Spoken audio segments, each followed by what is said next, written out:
Fala, Lucas, como é que tá? Tudo bem? Tudo bom, João? Tudo jóia, graças a Deus, tudo bem. Legal, bacana.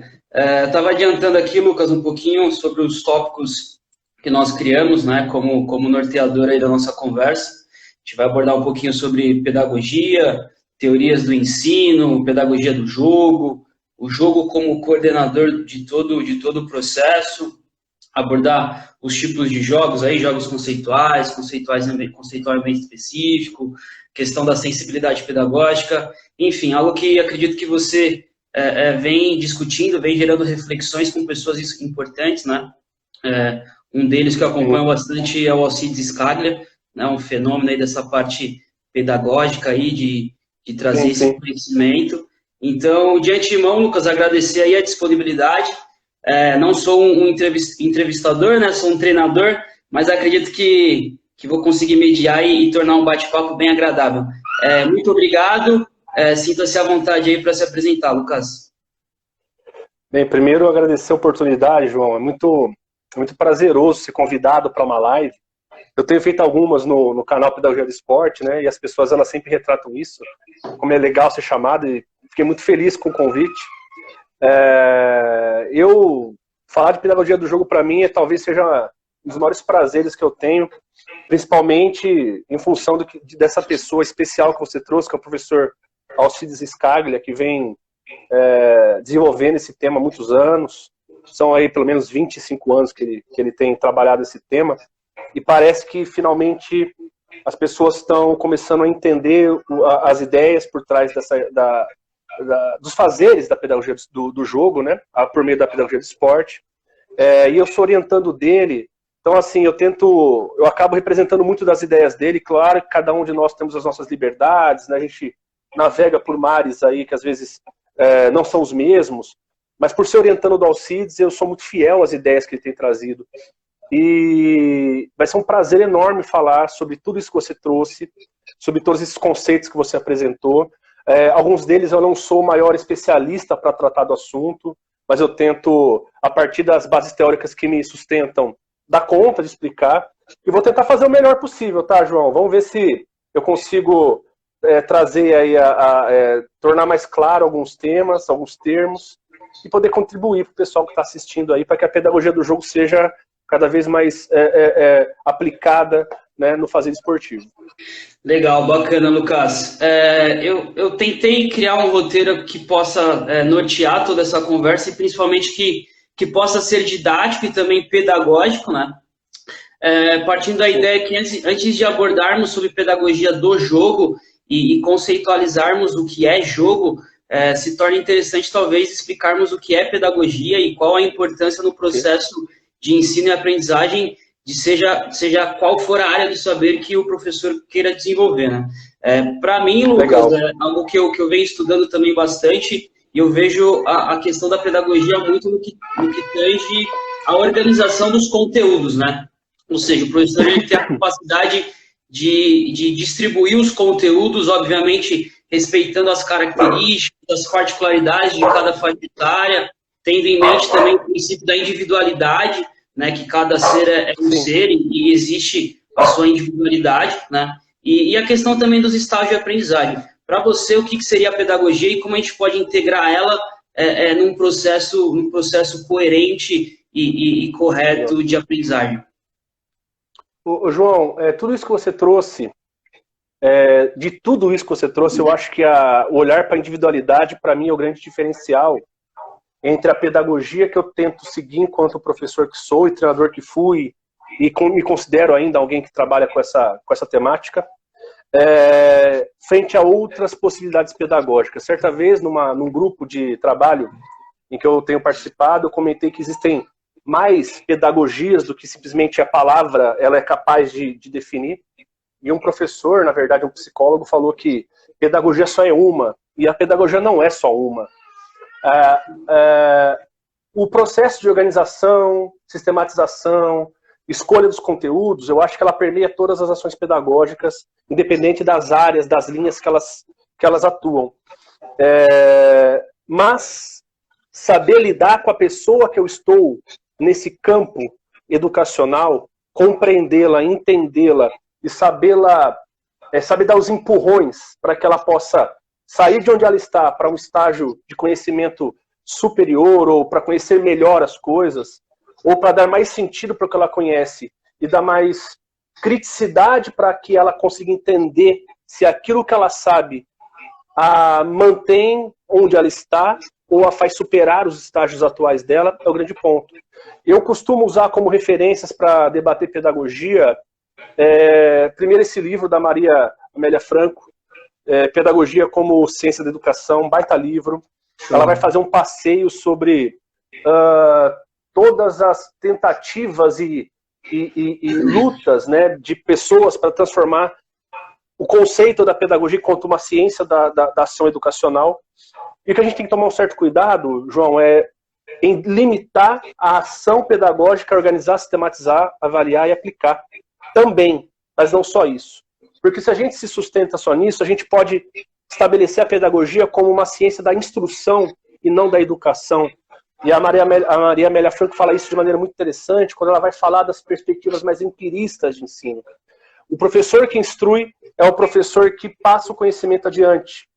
E ele não precisa necessariamente ser o detentor desse conhecimento, ele pode ser um reprodutor do conhecimento que está pronto, tecnicamente estabelecido. Daí vem o conceito de tecnicismo, o conhecimento que tecnicamente foi organizado previamente. São as famosas apostilas, né, que a gente lida diariamente na educação brasileira ainda. E com esse conceito, por exemplo, eu faço tudo isso. Eu tenho tudo organizado, sistematizado, planejado. Às vezes não é o próprio professor que faz, mas o sistema já dá isso para ele.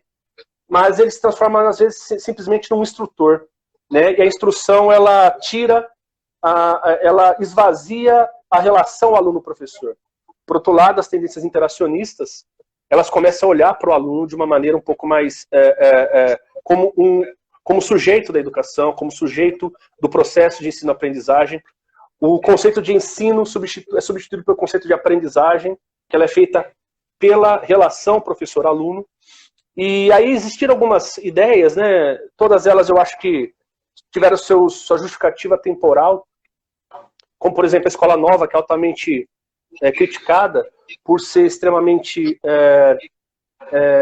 conservadora em alguns pontos, de não dar um sentido de crítico para a educação, mas ela foi inovadora ao olhar para o aluno, a tentar entender as demandas que o aluno tem de necessidade de aprendizagem, e aí a gente chega nas teorias críticas, né, também tem o cognitivismo, enfim, sem entrar em muitos detalhes nessas abordagens, o que eu digo é, educar vai além de organizar, sistematizar, planejar e avaliar também, mas ela tem que lidar com o indivíduo e o professor tem que entender que o desafio é como fazer com que esse indivíduo saia da sua aula sabendo mais do que ele já sabe e compreendendo melhor a realidade que ele está inserido. Então, para mim, pedagogia, ela vai por esse caminho. E aí, logicamente, mais um cara que eu vou apresentar aqui, Paulo Freire. Esse livro, João, ele é o livro que me acalma e que me tranquiliza nas horas que eu estou em dúvida. Quando eu lido com a educação de uma maneira bancária, porque a gente tem que ganhar vida e a gente está inserido em sistemas educacionais privados. Hoje eu trabalho numa faculdade privada que é muito boa de trabalhar. Eu já trabalhei em algumas que eram muito difíceis de trabalhar.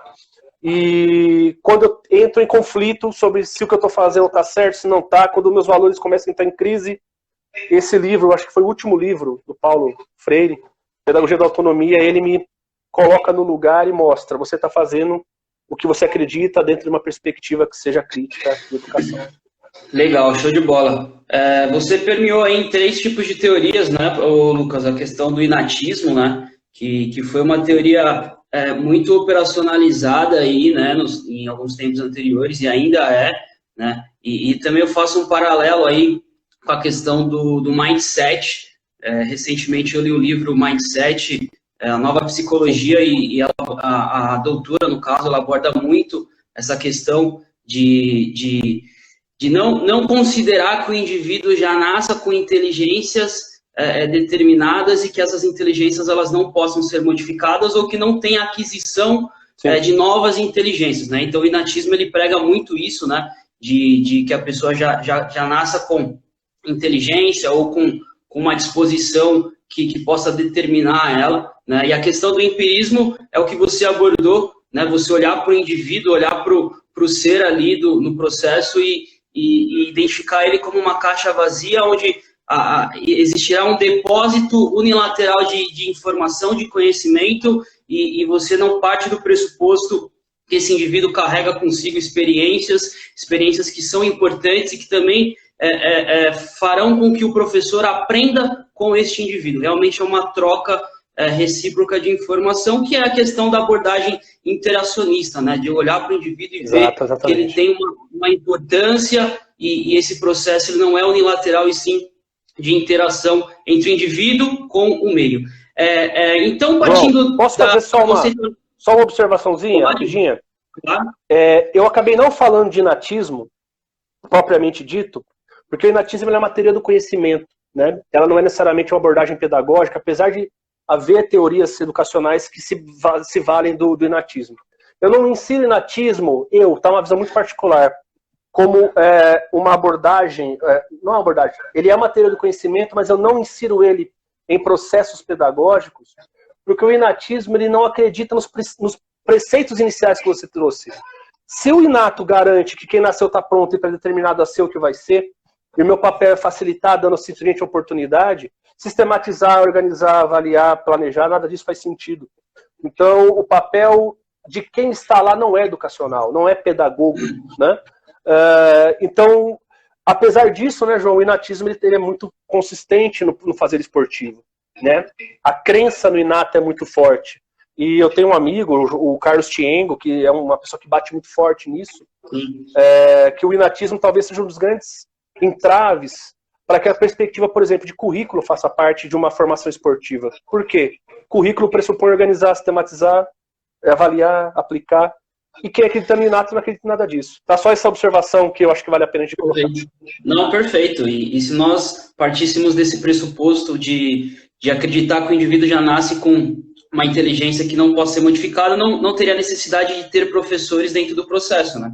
Ou seja, nós acreditaríamos que o indivíduo já nasce com o dom, e o dom por si só já seria o grande poder de desenvolvimento do mesmo, né? Partindo dessa ideia de conceitualizarmos o que é pedagogia e externarmos essas três teorias do ensino, e eu acredito que seja interessante agora abordarmos a questão do jogo, né, Lucas? Eu vejo a pedagogia do jogo utilizando o jogo como grande coordenador de todo o processo pedagógico. E talvez uma dúvida que a grande maioria das pessoas tenham é a questão da diferenciação entre brincadeira e esporte. Se o jogo ele é o coordenador do processo, eu acredito que o jogo está dentro do esporte, ele está dentro da brincadeira. Mas qual que seria a diferença entre brincadeira e esportes, Lucas? João, essa é uma conversa longa e não existe uma determinação, assim, uma verdade absoluta. Alguns autores, pegando até o conceito de jogo nesse termo, brincadeira, esporte, jogo, não distinguem jogo de brincar. Alguns autores consideram a brincadeira algo mais próximo do que é frívolo, do que é relaxado, do que é recreacionista, do que é o contrário do trabalho. E aí o jogo seria algo mais sério.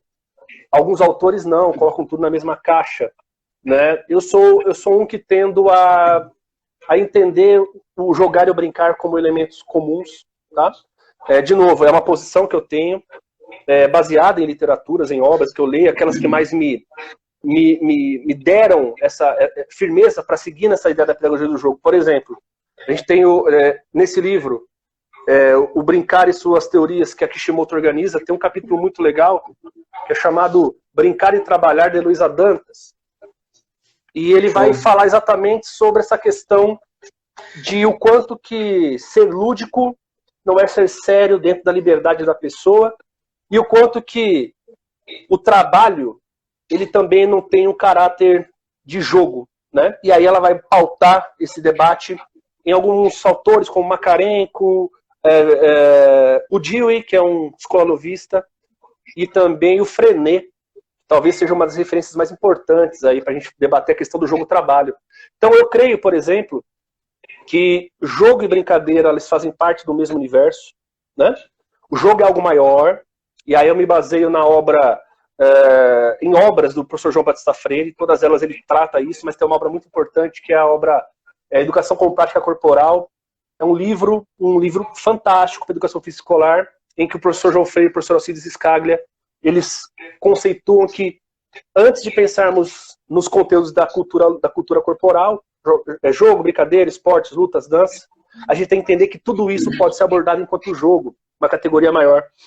E eu acredito no conceito de jogo-trabalho, porque se eu não acreditar no conceito de jogo-trabalho, eu não posso me sustentar na ideia de jogo enquanto ambiente de aprendizagem. Existe um discurso, um debate muito amplo sobre isso, e a gente já vai chegar nessa diferenciação de jogo-esporte, de que utilizar o jogo como ambiente de aprendizagem é esvaziar o jogo da sua característica básica, que é a liberdade de escolha, ou melhor dizendo, o voluntariado, né? Eu jogo porque eu quero. Eu já parto do seguinte princípio, João. Não é o meu convite que vai fazer com que você se sinta obrigado a jogar. E mesmo que o meu convite você se sinta obrigado a jogar, se ao entrar no jogo você entra nesse jogo para valer e faz desse jogo algo que você não quer parar de jogar, você entra em estado de jogo e você voluntariamente quer jogar. E esse é um dos grandes desafios que esse autor, o Gilles Bruguer, ele vem trazer nesse livro Jogo e Educação. Ótimo livro para quem quer debater pedagogia do jogo, porque ele vai realmente discutir um pouquinho dessa questão de entender que não é porque o jogo sai do seu ambiente de cultura lúdica, né, daquela questão da criança aprender a jogar brincando e aprender isso e a culturalizar o jogo a partir disso, que deixa de ser jogo a manifestação que eu proponho, tá? E aí a gente entra nessa questão. Jogo é uma proposição feita coletivamente, né, que pode ser construída pelas crianças, pode ser organizada previamente pelo professor, mas que possui flexibilidade na sua execução. Então o jogo ele não necessariamente precisa terminar como ele começou. O jogo ele tem uma certa flexibilidade na mudança das suas regras, dos seus conteúdos, dos seus objetivos. Enquanto que o esporte, João, ele é institucionalizado. Mas o esporte e o jogo, eles se misturam na sua natureza básica, que é o jogar, né? Por isso que jogo pode ensinar esporte. E por isso que ao jogar eu posso jogar melhor um determinado esporte que eu estou querendo aprender ou que estão querendo me ensinar, né? Então o jogo e o esporte, eles se misturam, embora o jogo seja algo amplo e maior. Na minha concepção, brincar e jogar estão juntos, porque senão eu não acreditaria no conceito de jogo-trabalho. Esse trabalho não é trabalho aquele trabalho de carteira assinada, é a entrega para algo comum, para um produto da comunidade, para que aquilo seja bom para as pessoas que estão ao meu redor. E é isso, né? O jogo é algo maior, dentro do jogo, pela natureza que tem, e a diferença é que o jogo me permite flexibilidade, combinar, rever, adaptar as regras, mudar o seu sentido, enquanto que o esporte está institucionalizado. Perfeito. Perfeito. Tá me vendo aí, Lucas? Tá dando uma travadinha, mas agora eu tô vendo. Agora eu tô te ouvindo e vendo. Legal.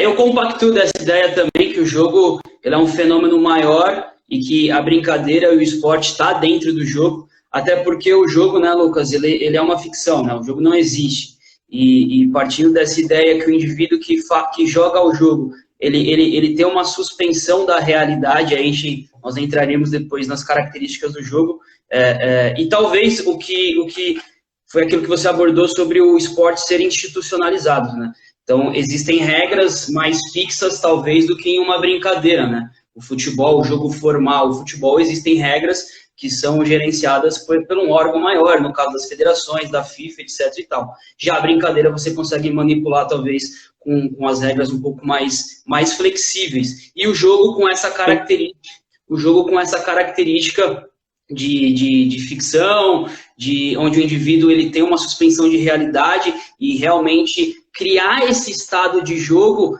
ele passa talvez por uma sensibilidade pedagógica, né, Lucas? Dificilmente, caso o professor não tenha essa sensibilidade pedagógica, ele vai conseguir identificar se o jogo que ele criou está proporcionando ao indivíduo que ele se institucionalize em um estado de jogo, né? E aí, quando a gente fala de estado de jogo, e aí, quando nós falamos em estado de jogo, a gente fala principalmente na questão do desafio. Tem que ser um ambiente desafiador para quem está jogando, né? Porque a partir do momento que não tem desafio, ou seja, o indivíduo ele perde esse estado de jogo e acaba atrapalhando um pouco nesse processo de aprendizagem. Dentro disso, as características do jogo, né, Lucas? Eu acredito que uma forte característica é a imprevisibilidade, né? Partindo da ideia que, aí entrando numa especificidade da modalidade do futebol, o jogo do futebol é imprevisível porque nós não conseguimos traçar uma ordem cronológica de acontecimentos, né? Por exemplo, eu estou com a posse de bola, mas eu não sei quando que eu vou perder essa posse de bola. Então, ele parte dessa ideia de imprevisibilidade, de ter regras, e muito bem falado a questão da ludicidade, né? Muitos profissionais de educação física acabam, talvez, banalizando a ludicidade como fosse brincadeira. E aí, falar de pedagogia do jogo e falar em brincadeira, vamos passar qualquer tipo de jogo para as crianças se divertirem. Não, existem objetivos por trás do jogo, né? E ludicidade é a liberdade de expressão. E não necessariamente tem que ser algo tão divertido, tão alegre, né? Enfim, como que você caracteriza o jogo dentro desse processo, Lucas? Ô, João, eu vou só mostrar aqui, que eu não tenho esse livro aqui comigo. Nesse livro, O Jogo entre o Riso e o Choro, o professor João Freire, ele, na minha opinião, ele faz a caracterização mais sucinta, mais poética e mais acertada do que é jogo. Ele fala que jogo é tudo aquilo que eu considero jogo, tudo aquilo que eu sinto que é jogo, tudo aquilo que me faz jogá-lo, né? O jogo, ele tem como característica básica a minha entrega total a ele e a minha suspensão do ambiente em que eu estou. Parece que eu estou em outro lugar, né?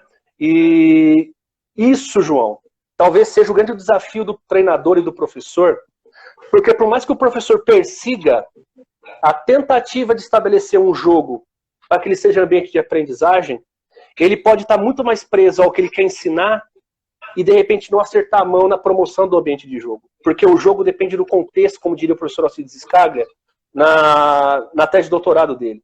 O contexto e o ambiente que o jogo se insere determinam o que é jogo e não jogo. E a Kishimoto, ela tem um conceito muito interessante de jogo e não jogo. Ela diz o seguinte, por exemplo, em sociedades primitivas ou indígenas, muitas vezes a criança joga o arco e flecha, mas quem dá o arco e flecha na mão da criança não olha aquilo como jogo, mas olha aquilo como preparo para o futuro. Então, para a criança é brincar, jogar, mas para o adulto é a garantia da caça na mesa da minha tribo, né? Então, o conceito de jogo, ele é subjetivo e ponto. Ele depende da pessoa que joga considerar aquilo jogo ou não. Certa vez, eu trabalhei no projeto Campus Pelé e ouvindo uma conversa com o professor Alcides Scaglia, eu acho que o professor João Paulo Medina estava junto, eles entrevistaram o Pelé e uma pergunta foi, Pelé, por que você cabeceia tão bem? E o Pelé falou assim, é porque lá na minha casa tinha uma marquinha na parede e eu tinha por objetivo ficar tentando controlar a bola naquela marquinha. E cada vez mais eu ia colocando desafios para ficar mais difícil controlar a bola, batendo e voltando naquela marquinha da parede. Para uma pessoa que olha de fora, falaria, o Pelé está fazendo um treino técnico de controle de bola. Para o Pelé era jogo, porque o Pelé criou o sentido do desafio que você trouxe. E mais do que isso, João, ele teve liberdade para jogar, uma liberdade que não é libertinagem, ou seja, ele estava condicionado às regras do jogo que ele criou. Ele criou algo que para ele absorvia ele, então não é uma liberdade anárquica, é uma liberdade que respeita o ambiente de jogo que eu crio, né? Então eu tenho o poder de escolha desde que eu respeite aquele ambiente. E mais do que isso, ele trazia para isso muita seriedade na prática. Então, o jogo ele tem que ser seriamente encarado por quem joga, porque senão a pessoa ela cai no polo da frivolidade e ele se desfaz do jogo. Se o jogo relaxa demais, o jogo acaba. E se o jogo é sério demais, o jogo cessa. Se chega um ponto em que eu fico nervoso ao ponto de não conseguir controlar a bola daquele jeito, e aquilo me estressa, aquilo me irrita, eu fui para o polo da seriedade e ultrapassei os dois polos do jogo. Então, características. Primeiro, a subjetividade, né? É jogo tudo aquilo que eu encaro, que para mim é jogo. Isso é perigoso para quem está ouvindo, porque driblar cone pode ser jogo para criança, Mas aí entra a questão do professor enquanto alguém que tem que entender outros dois fenômenos que você trouxe, que é a questão da imprevisibilidade, um deles é a imprevisibilidade e o outro é a irredutibilidade. O jogo ele é imprevisível, não linear, e o jogo é irredutível. Ele nunca repete nada. Então eu posso, João, jogar par ou ímpar com você 1000 vezes, serão 1000 par ou ímpares diferentes, porque a partir do primeiro eu começo a tentar entender quem é o João que está jogando par ou ímpar comigo, e o João começa a tentar entender quem que é o Lucas que está jogando par ou ímpar com ele. Eu começo a tentar descobrir as suas estratégias, começo a criar as minhas estratégias, começo a tentar te enganar, começo a colocar o dedo e depois colocar a mão, né? Depois colocar a quantidade para tentar te enganar. E a gente nunca vai jogar o mesmo jogo. E isso faz com que, apesar do driblacone poder ser um desafio interessante para a criança no início, eu não posso considerar aquilo um jogo enquanto alguém que propõe o jogo, no sentido de que eu perco os graus de imprevisibilidade e irredutibilidade que são fundamentais para jogar o esporte. Tá? Então, para mim, essas são as características básicas. Aí, cara, estamos fundamentando o Izinga, ou Heisinger, né, dependendo da Homo Ludens. Estou falando do Caloá, que é um autor aí de base também, jogo, esse livro dele, O Jogo dos Homens, enfim, da própria Kishimoto, do próprio Bruguière, enfim. Essas características, elas são todas colocadas, mas para mim, o João Freire, ele mata falando que o jogo é tudo aquilo que eu quero, que eu encaro como jogo. Show de bola. E você tocou na questão da abordagem tecnicista, né? E alguns professores, alguns profissionais até têm uma dificuldade no que tange essa diferenciação do que é técnica, né? Se nós partimos dessa perspectiva de entender o fenômeno com todas essas características de imprevisibilidade, entender o jogo como estratégico, tático, nós temos uma conceitualização diferente do que é técnica, né? Não técnica pensando na sua eficiência, no modo como faz, e sim técnica na sua eficácia, né? Em razões pelo qual o indivíduo executa aquela técnica, que é o que eu chamo de intencionalidade técnica, ou seja, eu não estou somente passando, eu estou passando a bola, mas eu estou passando com tempo, eu estou passando com espaço, eu estou conduzindo com uma intencionalidade talvez de atrair um adversário, enfim, existe uma intencionalidade por trás do gesto técnico, e não numa perspectiva biomecânica do movimento, colocar o pé de apoio, flexionar o joelho, etc. e tal. Dentro dessa perspectiva, nós podemos sim desenvolver a técnica dentro de uma pedagogia do jogo, só que com o conceito de técnica estruturado por um plano estratégico tático, né? Como diria o professor Júlio Garganta, sem saber chutar, passar, dominar, controlar, não é possível jogar bem o jogo. Mas isso não basta, né? Aí só fazendo uma pequena análise, que eu acho que a gente confunde muito, o ensino tecnicista, ele não é necessariamente um ensino pautado na técnica, ele é sim pautado em técnicas de educação, né? Por isso chama tecnicismo. No nosso caso, no esporte, o processo de tecnificação do treino e fragmentação, que essa é uma característica do tecnicismo, recai sobre o que nós chamamos de fundamento. E, João, eu sempre faço essa pergunta nas minhas aulas, e aí, quais são os fundamentos do esporte? E as pessoas respondem, passe, drible. E aí eu explico, né? Gente, fundamento é aquilo que dá base, é aquilo que dá sustentação para se poder jogar. E aí eu apresento esse conceito do professor Júlio Garganta e digo, será mesmo que fundamento é gesto técnico? Então a primeira coisa que eu gosto sempre de desmistificar é, gesto técnico não é fundamento de nada. O fundamento do jogo, e aí o Parlebá vai fazer isso muito bem, e depois o professor Jaime Gonzalez com o professor Walter Bracht fazem um livro muito interessante, recente, chamado Metodologia do Ensino dos Esportes Coletivos, em que eles falam, existe uma gama de esportes em que o princípio tático do jogo é que define o que é esse esporte. O princípio tático é o fundamento. Então, quais são os fundamentos do esporte? Tudo aquilo que é de ordem tática, porque a tática dá razão para as ações. E aí, essa questão da intencionalidade que você falou, na verdade, o Claude Bayer, o professor Claude Bayer, do handball, que é o esporte que eu milito com um pouco mais de ênfase, ele traz um livro muito importante, o Ensino dos Jogos Esportivos Coletivos, traduzido em português em 94, que nesse livro ele crava o conceito de pedagogia das intenções. Nós não podemos ensinar sem levar em consideração a intenção de quem joga e o porquê fazer. E aí, nesse trabalho, que é um trabalho bem legal, eu acho que você deve ter conhecimento, as pessoas da área, né, que é o modelo pendular, né, do professor Josimar Daolio, ele vai começar realmente a trazer essa questão de que os princípios táticos, sendo eles os princípios operacionais ou as regras de ação, eles devem preceder a aprendizagem, e o gesto técnico é fruto do processo. O gesto técnico ele vai ser um resultado da prática, né, juntando as ideias do Gargantas e as ideias do Bayer. Então, quando a gente fala de técnica, João, nós também falamos o termo técnica. Nós ensinamos técnica. Mas, por exemplo, o professor Parlebá vai falar de... ele fala de praxema, não, ele dá um nome para isso, acho que é esquemas motrizes. Sim. Esquemas motrizes para ele é tudo. Ele não separa. O Malo, na década de 70, vai falar do ato tático. Ele não separa o fazer do porquê fazer. É o como do porquê, as razões do como. E assim, esse talvez seja o grande pulo para um paradigma de ensino, o grande pulo de paradigma, para que eu pare de olhar para o ensino achando que fundamento do esporte é técnica. Fundamento do esporte é saber tático, que dá todo sentido e a ligação entre o estratégico e o técnico. A tática é o que operacionaliza o jogo. E aí talvez seja o grande desafio. E a pedagogia do jogo, por ser jogo, ela tem um grande viés, né, uma grande possibilidade de trazer ali a possibilidade de sensibilização para a aprendizagem tática. Show. Já que você tocou no assunto tática, seria um outro tópico aqui que eu separei, que é a questão dos jogos esportivos coletivos, né?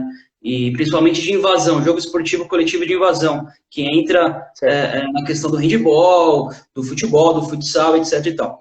Pensando nessa perspectiva, você tocou também no autor Claudio Bayer, ele aborda os princípios operacionais, né, que tem a ver com as relações atitudinais dos jogos esportivos coletivos, ou seja, a partir de uma perspectiva que o jogo existe em duas fases, fase ofensiva e fase defensiva. Quando eu estou em fase ofensiva, eu conservo a bola, ou eu progrido no campo, ou eu finalizo, ataco o alvo, né? E, pensando numa perspectiva defensiva, ou eu recupero, ou eu impeço a progressão, ou eu protejo o meu alvo, no caso do futebol, protegemos a baliza. Partindo dessa premissa de princípios operacionais, eles são transversais aos esportes coletivos, ou seja, eles são comuns. Você acredita, Lucas, que é possível desenvolver, principalmente na iniciação esportiva, o indivíduo dentro de vários esportes coletivos e fazer com que esse indivíduo tenha aquisição de diversos repertórios motores e, possivelmente, quando for transferir, né, numa questão de especialização, ele possa ter mais habilidades do que indivíduos, talvez, que tenham ficado somente em um esporte? Não sei se eu fui claro na questão. Claro. Sim. O João, isso para mim é o grande balizador do que eu penso sobre pedagogia de esporte. Aí eu retomo aquele conceito do modelo pendular do professor Josimar Daolio, que para mim ele é a grande síntese metodológica de um fazer esportivo baseado nas semelhanças e não nas especificidades. Quem também vai entrar e vai falar disso com uma profundidade gigante é o professor Alcides Scaglia, na tese dele de doutorado, depois vira um livro, em que ele vai falar que o jogo ele possui uma característica que é chamada de característica integrativa. Ele tira esse conceito do livro do Capra, Ponto de Mutação. O que significa características integrativas? Significa o seguinte: jogos que possam ter lógicas diferentes podem ser agrupados em um conceito de família, de modo que, mesmo um jogo como Bobinho, que não tem as invariantes ou as referências estruturais do jogo, né? Que não tem gol, que não tem adversários, só às vezes tem 2, 1, que não tem terreno de jogo, o Bobinho pode trazer esquemas motrizes que podem ser utilizados para a aprendizagem do futebol. Ao mesmo tempo, quanto mais eu jogo Bobinho, melhor eu fico jogando Bobinho, que é a tendência autoafirmativa do jogo. E talvez esse seja o grande ponto que diferencia a abordagem que o professor Alcides Scaglia traz das abordagens centradas no jogo que são feitas em todo mundo, como o TGFU, como o Game Sense, como o IEU, Escola da Bola. Por quê? Porque o professor Alcides Scaglia ele mostra o seguinte: quando eu proponho um jogo, eu não posso só ficar olhando para o jogo que eu quero ensinar. Eu tenho que fazer com que aquele jogo também seja tão bom que a pessoa que joga queira ganhar, queira se desafiar, queira ter o melhor rendimento possível naquele jogo que eu proponho. Então não é só olhar para a transferência, que é o que a gente está conversando, que a gente já vou voltar. Mas é entender que se eu não levar a sério o jogo que eu jogo, eu não aprendo coisas para levar para outro jogo. Sim. Aí existe também uma questão importante que são conceitos, tá, João? Repertório motor, esquemas motrizes, aprendizagem motor, enfim. Quando a gente começa a pensar em transferência de aprendizagem, a gente tem que fugir das ideias tradicionais de aprendizagem motora, que tem origem lá no Galahu, desenvolvimento motor, e que tem origem lá naqueles estudos que tentam fazer com que primeiro a gente tem que aprender muito bem uma habilidade para depois essa habilidade ser dissociada em outras, que é a perspectiva cognitivista. Quando a gente vai para uma perspectiva que é ecológica, que é a qual eu tento hoje, mesmo sem saber explicar direito o que é, mas eu sei que quando eu leio e quando eu estudo, eu falo, é por aí que eu acredito, é nisso que eu penso, ela já vai pensar um pouco diferente, né? Então não é que o repertório motor que eu aprendo é transferido, é que eu vou tendo experiências com o meio que vão me dando tantas possibilidades de execução que eu não preciso aprender exatamente uma coisa que eu vou levar para lá. Ao vivenciar algo frente ao ambiente que eu estou inserido e resolver esse problema, eu serei capaz de resolver coisas semelhantes em outro espaço. Ou seja, foge-se daquela ideia do cérebro enquanto CPU, né, em que eu armazeno, busco e executo, e começa a ser muito mais um processo relacional entre eu e o ambiente, né? Então, o que eu entendo é o seguinte, não é que eu vou aprender uma habilidade específica aqui que eu vou levar para lá. Eu vou vivenciar tantas circunstâncias que me levam a tomar tantas decisões aqui, que quando coisas semelhantes aparecem lá, eu sou capaz de resolver aqueles problemas no outro jogo. Então, no bobinho, eu vivi um monte de situação que eu tenho que me desmarcar para receber bola, que na hora que eu vou jogar um jogo de 4 contra 4, ou um futsal, ou enfim, eu me desmarco para receber bola porque eu tenho que resolver problemas semelhantes. Eu acredito muito mais nessa linha do que na linha do repertório motor, em que eu aprendo uma habilidade que é transferida de maneira igual para outro espaço. É muito mais para mim a relação entre o que eu consigo fazer, o que o ambiente me mostrou e as experiências que eu tive. Eu andei lendo um pouco, João, e aí eu parei de ler porque eu comecei a ver que eu estava viajando na maionese, estava começando a ler sobre intuição. E eu estava lendo uma autora que falava que intuição nada mais é do que a experiência sensível de você ter, conseguir antever aquilo que você já vivenciou. Né? Então ela fala assim, intuir não é você ser capaz de prever o futuro. Intuir é você perceber que algo vai acontecer porque de alguma maneira aquilo já aconteceu com você. Mas aí eu parei porque entrou numa pegada psicológica e fenomenológica que eu não consegui acompanhar. Mas eu acredito nisso. Eu acredito que é por essa perspectiva que a gente faz a transferência de aprendizagem. E aí, João, os princípios operacionais que o Bayer traz, que o Teodoresco já trouxe coisas muito semelhantes, que o professor Israel Teodo, ele avança junto com o Júlio Garganta e o João Guilherme no livro deles. Aliás, está aqui o livro. Para o futebol jogado maravilhoso. Para o futebol jogado por... Isso. Né? E eles são, na verdade, os princípios que embasam qualquer esporte coletivo de invasão. Então, de fato, coisas do handball ajudam a ensinar futebol, coisas do futebol ajudam a ensinar handball. Isso, inclusive, a gente trabalha num texto, eu, Alcides e o professor Hiller, chamado Ensino dos Esportes Coletivos, metodologia pautada no ensino do jogo, que foi meu primeiro artigo científico publicado e que eu acho que é um artigo muito legal, assim, e trata esse tema. Show, legal. Até porque a linha de passe ou os movimentos de ataque ao espaço, enfim, eles são muito similares, né, nos esportes coletivos. Então, isso te dá um repertório, uma bagagem muito, muito grande. Agora, Lucas, eu tive acesso à leitura do currículo que vocês construíram, né, no Paulinha, e foi até um indicador aí para mim estar fazendo um dos vídeos lá no La Tática sobre pedagogia do jogo. Legal. E é algo que eu utilizo na minha prática, né? Hoje eu sou treinador das categorias menores do Desportivo Brasil, sub-13, sub-11, e eu parto muito dessa premissa de utilizar o jogo como coordenador do processo.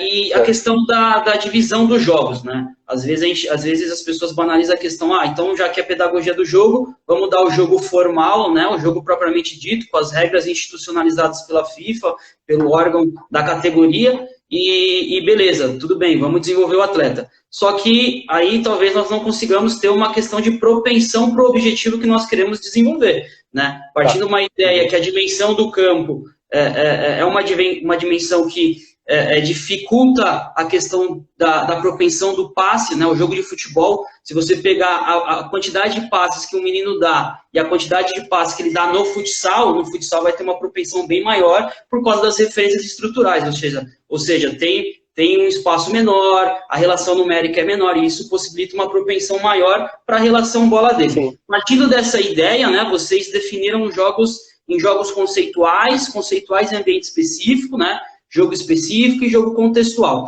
Dentro do jogo conceitual, eu só fiz uma subdivisão de jogos conceituais pequenos, médios e grandes. Ou seja, jogos conceituais pequenos até 4 contra 4, médios até 7 contra 7, e depois os grandes até 11 contra 11, mas é uma estruturação minha para ter um pouquinho mais de clareza na minha didática.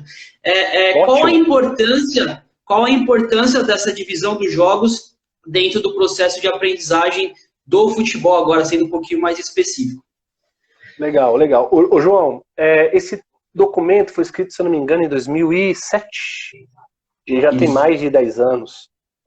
Hoje eu olho para ele assim, e eu vejo como a gente foi abusado na época de escrever um negócio daquele, sabe? Logicamente que hoje as coisas evoluíram, os estudos do futebol, eles evoluíram demais. Eu que vim do handball, não vim do handball, mas eu me aprofundei no handball, na época que a gente escreveu aquilo estava no pé do que o handball estava produzindo na época. E hoje eu avalio que o futebol deu um salto absurdo ao ponto de eu achar que hoje o handball está engatinhando perto do futebol, né? E eu olho para aquilo, hoje eu falo assim, bem, aquilo já foi muito bom, né? Hoje tem muita coisa melhor, mas aquilo foi um momento assim que a gente... Ô João, fomos em 4 ou 5, fui eu, o Eric, o Christian, o Renato, o Anderson, o Alcides, claro, o Fábio, e mais as pessoas que a gente ia chamando para tirar dúvidas, que contribuíram dentro do clube. Era um bando de menino novo, uma vontade de fazer a diferença, cara, e foi muito gostoso fazer aquilo. E essa definição das matrizes que a gente chamou, elas são talvez o que caracterizaria o modelo de aprendizagem da nossa concepção de pedagogia do jogo. E aí, graças nós acertamos num ponto que foi não ficar querendo fazer com que as matrizes de jogo fossem muito explicativas. Na época foi suficiente para a gente, mas hoje eu olho, eu agradeço muito a gente não ter tido essa ansiedade de falar jogo conceitual para aprendizagem disso. Jogo, porque permite com que as pessoas criem seus próprios modelos a partir do modelo básico nosso, que na verdade é a partir da nossa abordagem. Então quando você subdivide jogo conceitual, cara, ainda bem que você fez isso, que é isso mesmo. É por aí que a gente quer que a coisa ande. Só para você entender, ou para explicar para o pessoal, os jogos conceituais seriam aqueles jogos em que, independentemente da lógica do jogo ser parecido ou não com o do jogo formal, né, e aí regido pelas referências estruturais que o professor Alcides e o professor Hiller, eles formalizam esse conceito num artigo, eu não lembro o nome do artigo agora, que são os alvos, os adversários, os colegas, que são as invariantes do jogo do Garganta. Sim. A gente manipula tudo isso, o TGFU tem um nome para isso também, que são as manipulações por representação, tamanho de jogo, quantidade de jogadores, e por exagero, que é muitos alvos, muitas bolas, poucas bolas, né? Então a gente varia, mexe demais com a lógica do jogo, partindo muito do pressuposto da pedagogia do jogo, raiz do que o professor Alcides Caglia traz, que é, por que não se utilizar de jogos populares, jogos tradicionais, jogos que fazem parte da cultura lúdica para ensinar esporte? Logicamente que isso vai mudando com o tempo, e a gente vai construindo jogos. Mas, por exemplo, a ideia original é, por que o Mamãe da Rua não pode ajudar a ensinar futebol? O que a gente pode fazer com o Mamãe da Rua? O que a gente pode fazer com a rebatida? O que a gente pode fazer com o 303 fora? O que a gente pode fazer? Então, foi por aí que surge a ideia dos jogos conceituais. Então, os jogos conceituais são isso, né? E aí, entre os jogos conceituais é bem específico. Nós pegamos esses mesmos conteúdos, então o objetivo é trabalhar, sei lá, desmarque, linha de passe. Nós queremos que aumente a quantidade de posse de bola da nossa equipe para a construção do jogo. A gente vai pegar as regras que a gente estabelece para o jogo conceitual e vai trazer para um jogão em campo formal para que eles tentem aplicar aquilo em campo formal no 11 contra 11, né?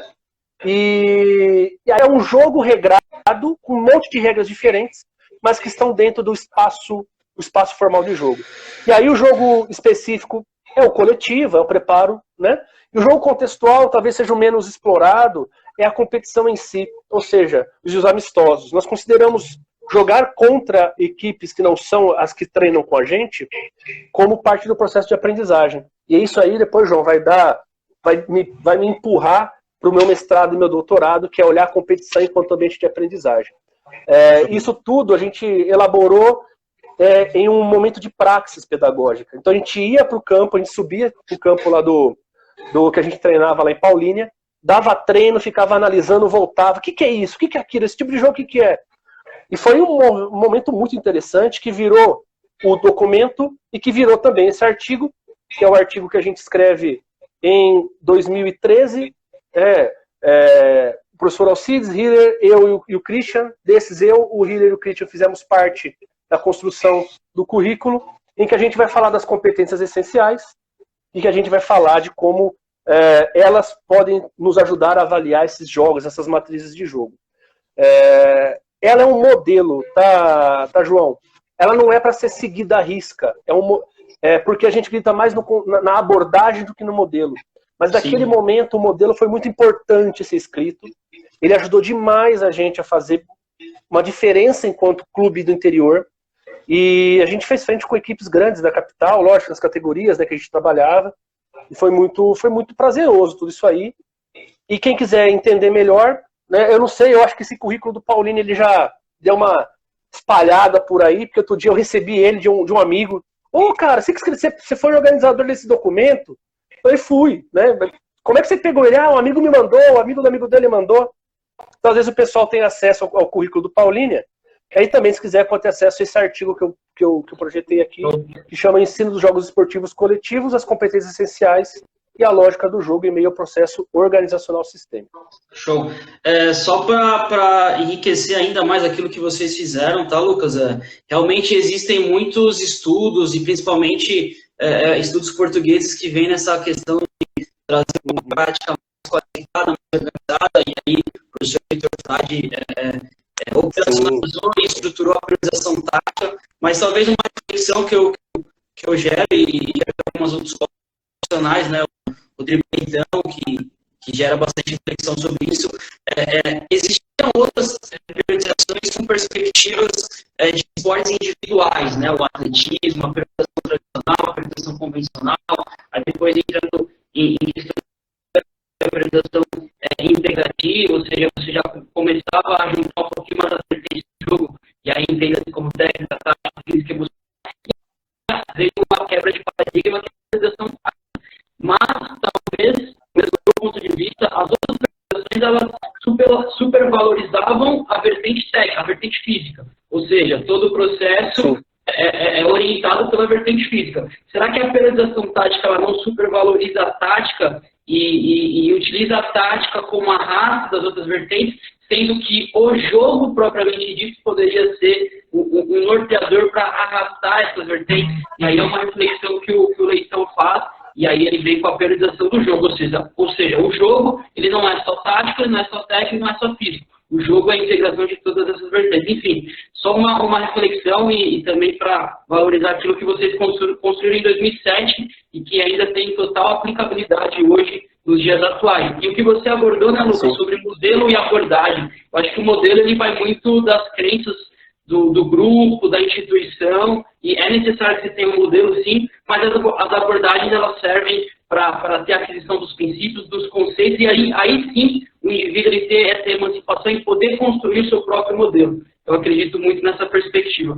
Lucas, para a gente finalizar, infelizmente nós temos mais 10 minutos, algo que eu acho muito interessante, que é a questão da competição na iniciação. Eu sei que você talvez já esteja cansado de abordar isso, né, a competição na iniciação esportiva, enfim, e também eu tive a oportunidade de fazer essa live com o Alcides Scaglia, e ele abordou a questão da frustração, né, também os profissionais em alguns momentos banalizam a frustração e acreditam que ela não é importante no processo, ou seja, o jogo a criança tem que sair alegre, tem que sair feliz, e poxa, elas minimizam o erro, ou talvez criam um ambiente, manipulem um ambiente para que aquela criança ela se sinta vitoriosa, sendo que a frustração e o erro também faz parte do processo e faz parte da construção de um mindset de crescimento. O que você vê da competição na iniciação e essa questão da frustração, do erro dentro do processo infantil? João, aí mais uma vez eu vou me sustentar nos conceitos de tendências integrativas e autoafirmativas que o professor Skagra, Alcides Skagra, traz na tese dele. E depois num artigo chamado Pedagogia do Jogo, que ele publica como participação do Congresso Internacional de Jogos Esportivos em Portugal, que é o seguinte, quando eu fico pensando muito lá na frente, ou seja, a criança tem que jogar aqui, mas eu tenho que me preocupar com o futuro, agora tem que ser algo mais leve. Eu concordo que a criança ela tem uma concepção de lidar com os valores diferente do adulto, fato. Mas a competição ela tem uma característica que ela é fundamental, e você falou muito bem, ela é ficcional. Não é que o jogo não existe. O jogo existe porque tem pessoas jogando, mas ele não tem um sentido para além daquilo. Mas a competição tem, o cara ganha salário com isso, o cara... Ok, mas a criança que compete, acabou o jogo, talvez ela vá conversar sobre o jogo com os amigos, talvez ela vá, mas o jogo acabou, né? E quer um lugar melhor para você lidar com sentimentos como a felicidade e a frustração do que num ambiente em que é preparado para isso. O esporte ele tem esse preparo. Eu entro para jogar sabendo que eu posso perder. Então é diferente de eu me frustrar quando eu não imaginava que poderia dar errado. Né? Então eu penso o seguinte, o conceito de frustração está muito associado a quando nós somos levados a crer que não há uma outra saída a não ser o sucesso. E aí eu posso me sustentar em alguns autores contemporâneos. Tem um coreano que eu nunca sei o nome do cara, é um nome difícil, ele escreveu Sociedade do Cansaço, Byung-Chul Han, eu acho que é isso. O Hudson tá aí, me corrija, o Alcides também. Eu sempre chamo ele de coreano do nome difícil.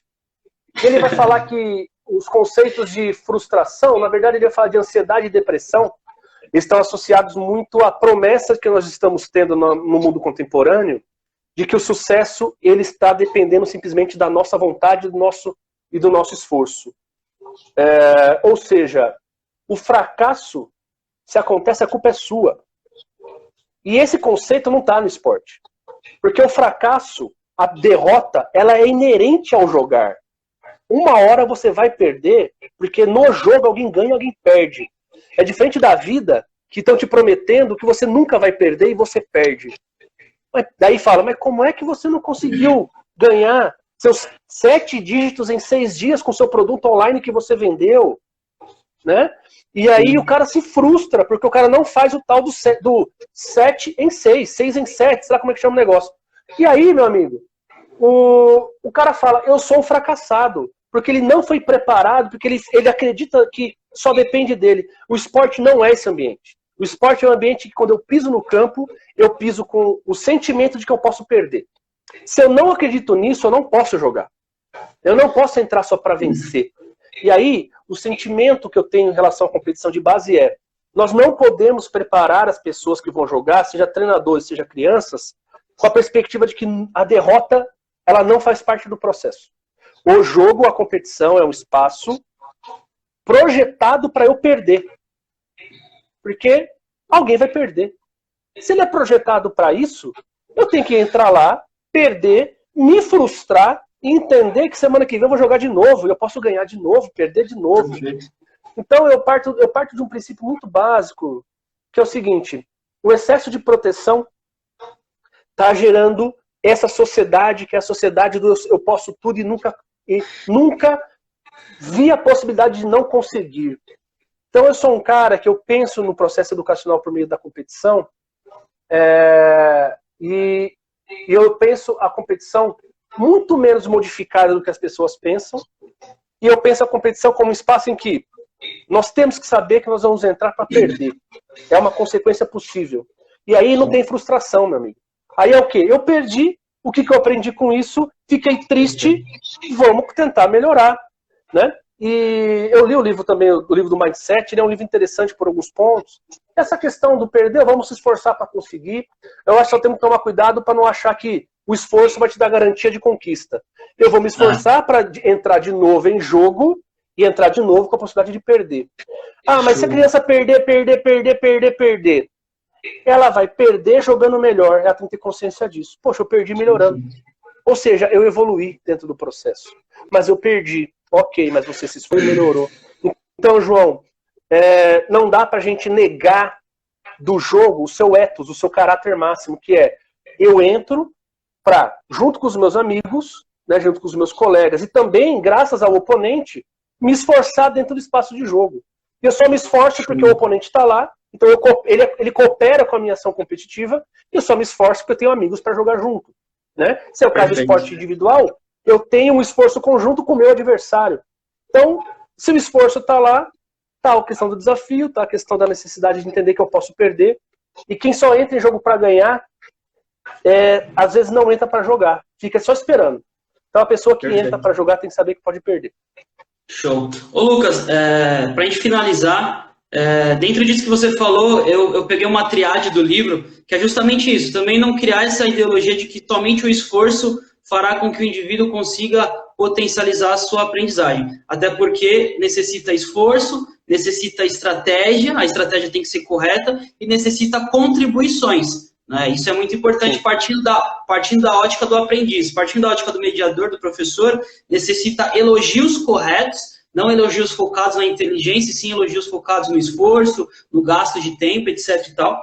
E também a questão do desafio, de proporcionar desafio para que o indivíduo ele se sinta parte do processo e realmente tenha essa emancipação. E para finalizar, a questão da compreensão. Né? Ao invés de criar protocolos ou questões ou normas, regras para que o indivíduo aprenda com elas, sim criar compreensão para que o indivíduo consiga solucionar os problemas que ele irá encontrar. Lucas, nós temos 1 minuto, muito obrigado.